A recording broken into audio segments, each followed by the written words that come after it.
All right, dogs. So something to consider.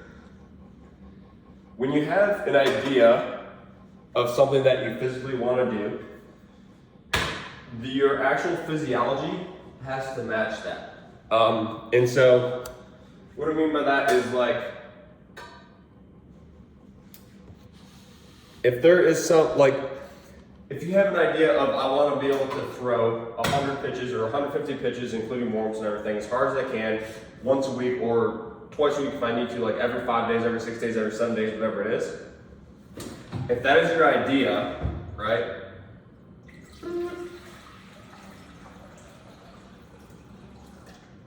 Then we need to do the work to get your physiology to be able to actually match that idea to where you can execute on that idea. Because if the physiology doesn't match the idea that you have in your mind, then it's like just an idea. And so, I don't know, I think it's an idea that seems to not, or it's a concept or like a basic fundamental principle that seems to not get connected that much. Meaning, if we take a look at traditional like preparation for sport, I don't know if you really think about it, I don't know if the individuals within that, whether it's the athletes or the strength coaches, and I don't want to generalize towards all strength coaches because like I don't know what each individual strength coach does, but let's take a general athlete where they're like not even really aware that they want to be able to, that it's their idea to be able to go throw 100 pitches once a week. Like if we take a typical, I don't know, college or high school athlete, or if we take a pro guy who wants to go through, pro guys probably have a little more reality. Some maybe, others maybe not. Let's take like your typical high school or college pitcher. We'll use pitching in this instance. That, you know, they don't really even like look into training that much, but they're just like, I want to be able to play high school baseball, I want to be able to play college baseball, right? If we look at,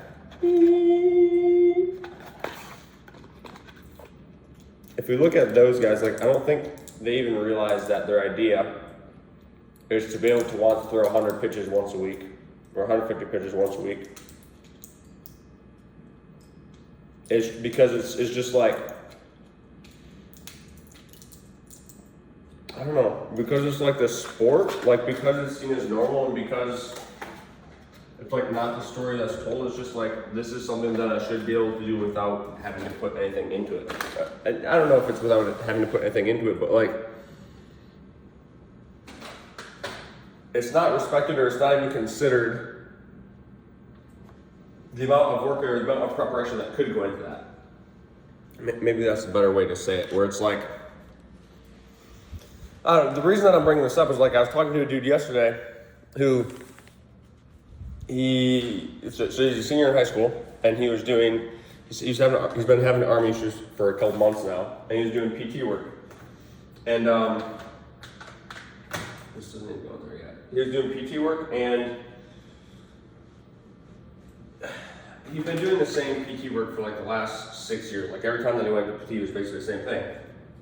He had heard some of my stuff from a buddy that was training with me, and he started doing some of the joint moves. So joint moves are super simple. The ones that he was talking about were like finger and wrist moves. So let's say open and close, flex and extend, like very simple moves without any weight added in this case. And he told me that he would literally, like when he first started doing them, he would literally get fatigued and not be able to control his musculature anymore after 20 reps of these. So it's like 20 reps of these, and then it gets to the point where he's fatigued, where he couldn't really like open and close the way that he wanted. If you just think about that, like that is,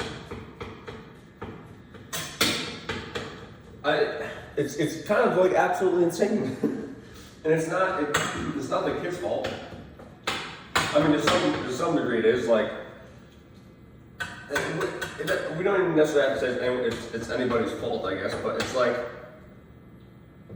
if you think about how insane it is that opening and closing the fingers, right? Something that's simple like that. And he agreed, well, like opening and closing the fingers 20 times like makes you super fatigued. How are we going to expect you to be able to go throw, which is a much more highly stressful and intense activity for higher reps? Like it's not like you're just throwing 20 times.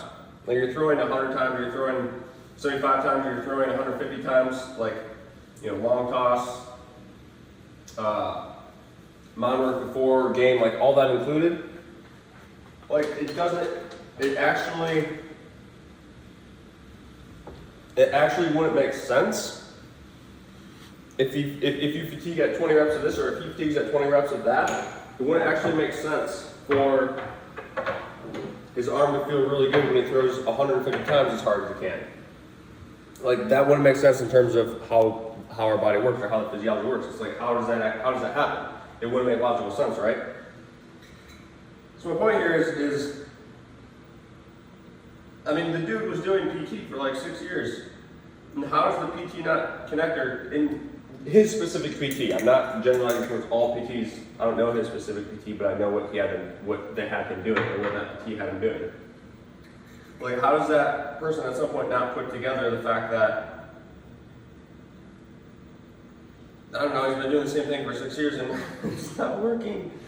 And the dude still gets tired after moving his fingers 20 times. Or he will literally like cramp up and not be able to move after moving his fingers 20 times. And I think, what is this? Did I already put this in?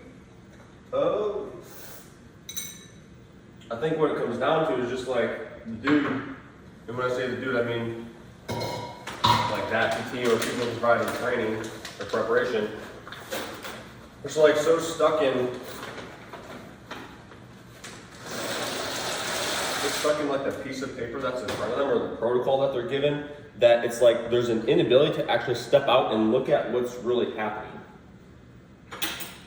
Because if we just take that one simple concept, that one simple idea that I said, where it's like he moves his hands for 20 times, his fingers 20 times, and it starts to cramp up and he starts to get tired, then we're expecting him to go through as hard as he can for 100 pitches a day, once a week. Like, if I were to say that to the PT, they might say, well, yeah, but we're training his fibers and we're training his tissues, and based off of this and this and this, like it should work. And it's like, well, dude, look at and actually observe what is actually happening. Don't give me something out of a book or something off of a paper where it says like this can't be done, this shouldn't be done. It's like, forget all that and actually just look. Like just be quiet and sit there and look. And I'm not saying them, I'm not telling them to be quiet, but I'm like, quiet your mind, or like center yourself and just like sit there so you can actually see something, you can actually observe something, right? And be like, this dude should not be having discomfort with that.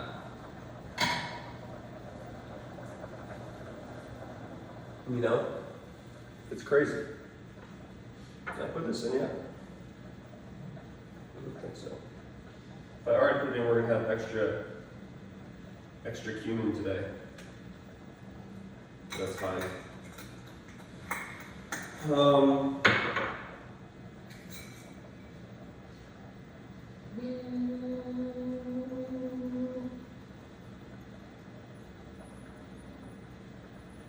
But yeah, it's just like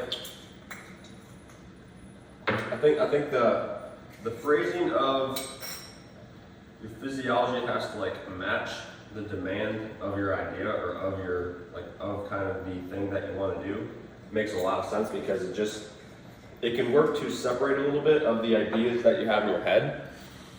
Because I can have an idea that I'm working really hard, but I'm doing a lot and whatever, but then if I go to actually physically do the thing and I can't physically do the thing, then it's very, very, very, very, very, very black and white. Where it's like, okay, I can't actually do that thing. It's like the idea, the thing that's in your mind, or that this thing that you want to do, like that is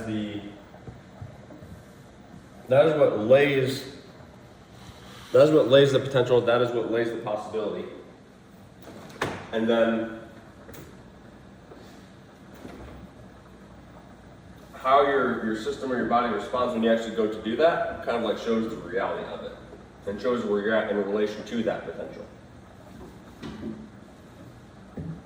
But it's like, as a field, it seems like we've just lost, which is absolutely insane, because this is what the field is actually supposed to do. And when I say the field, I mean like training people for a sport or training people for life or whatever, but like, it's like that field, quote unquote, has lost the ability to actually put someone physically in a position that is difficult and strenuous.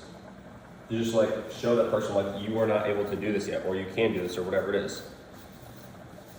It's like the difficulty or stress. I don't even want to say stress, it's just like physical,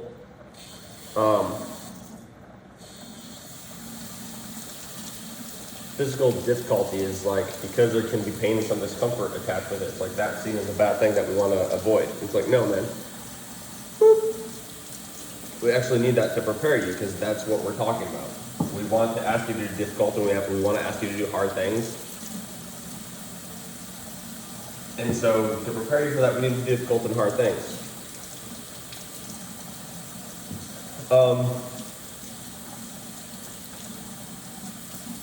Yeah, so like, I don't know, I guess the point is there a point?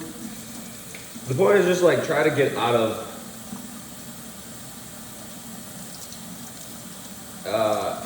like stories and, I don't know, like made up ideas, I guess, and just try to do your best to actually look and observe and see what's happening. All right, like if I'm sitting here and I'm eating, I'm like, oh, I eat very healthy. And I completely ignore the 4 days a week where I just am like, fuck it, I don't feel like making food. I'm gonna go get Chick-fil-A, or I'm gonna go get Chipotle or something. For all y'all that think Chipotle is like healthy. Psych.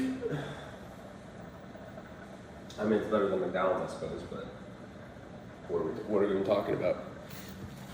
But if I'm like, oh, I eat healthy, but then I completely ignore the fact that I do that 4 times a week. It's like, really, dude? Like, what's the actual physical thing that you're doing? Like, try to be brutally honest with yourself.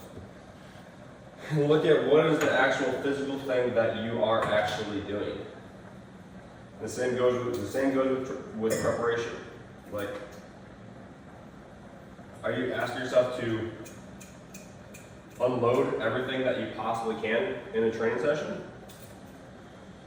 And if you are, that should physically manifest as like the holds, or a holder so lower is a very, very, very, very easy way to like measure or see this.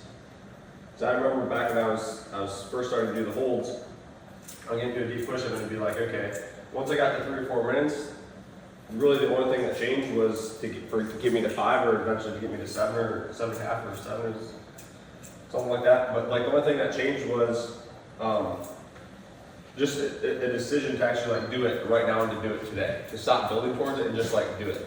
Like actually physically do the thing. And when the difficulty, when the discomfort started to pop up, to just decide in that moment to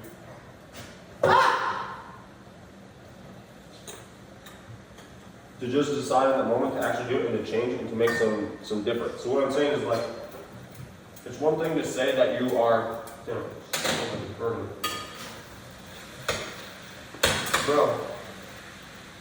these videos been causing me to straight up torch my feet.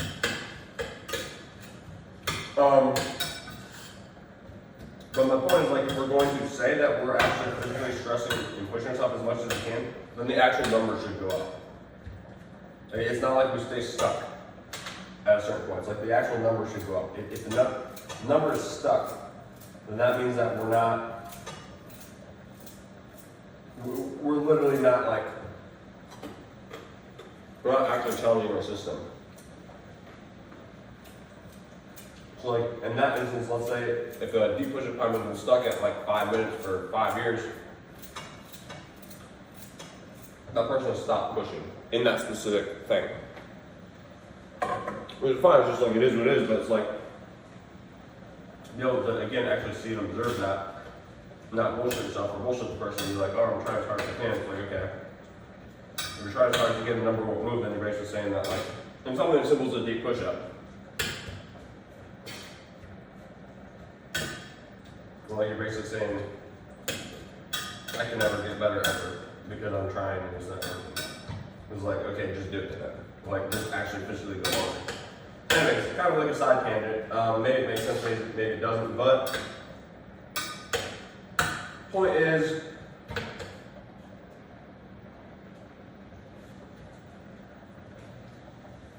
if you're training, but you're still like very weak or very unprepared, then the training that you're doing probably has to change. Bang. I need a spoon. I have a spoon. I need to mix my noodles. My noodles. Noodskis. Noodskis? That's what I call my noodles. It's not what you're thinking. It's noodles.